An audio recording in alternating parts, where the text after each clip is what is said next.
The third installment of Delmarva Life's Small Town series brings us to the Sussex County town of Laurel. Now, the neat thing about today's show is that while we're seeing some of Laurel's plans for the future, we're also taking time to explore the town's rich history.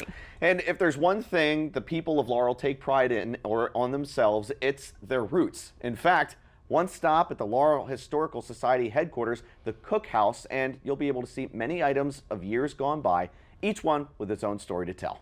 The Laurel Historical Society strives to make this small-town history acceptable to not only locals but visitors as well. Board member and newsletter editor Chris Slavens is very passionate about his hometown. The Laurel Historical Society was founded in 1977, a year after the bicentennial celebration, which revived interest in local history here in Laurel and really all across the United States. At that time, it was started by about 60 members. Since then has grown to over 200, and we do now have 2 museum properties as well as a third that is under restoration that we're currently working on. Although the time-traveling technology does not quite exist, walking into the Laurel Heritage Museum will certainly take you back in time.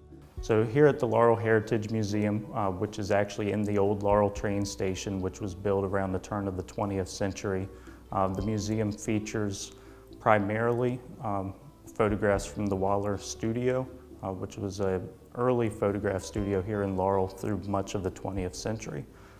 We also have a collection of baskets from the Marvel Package Company. So Joshua Marvel invented many different kinds of fruit baskets for everything from strawberries and blueberries and things like that up to large baskets for apples and larger produce.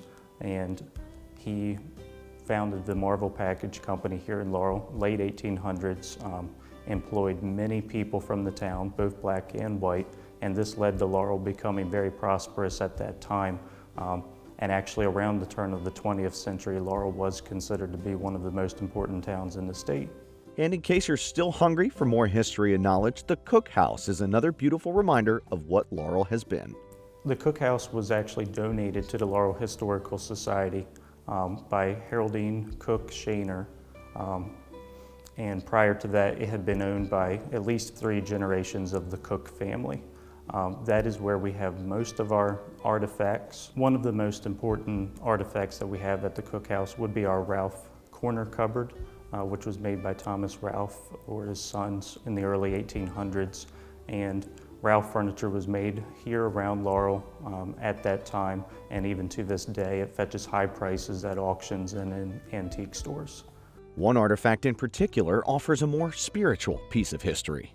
Another artifact at the Cookhouse connected with Captain Lewis specifically is also the Kendall Lewis family Bible, which is dated 1789, and that is held in the Fowler Research Center, which is part of the Cookhouse.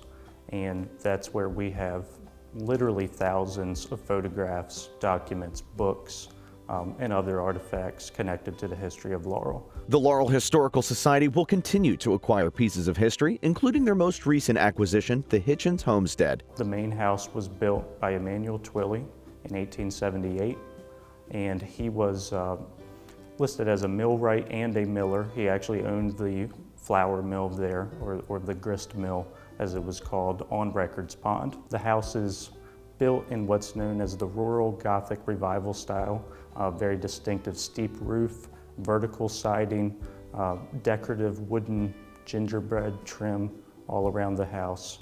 The property also has a second house as well as some outbuildings on it.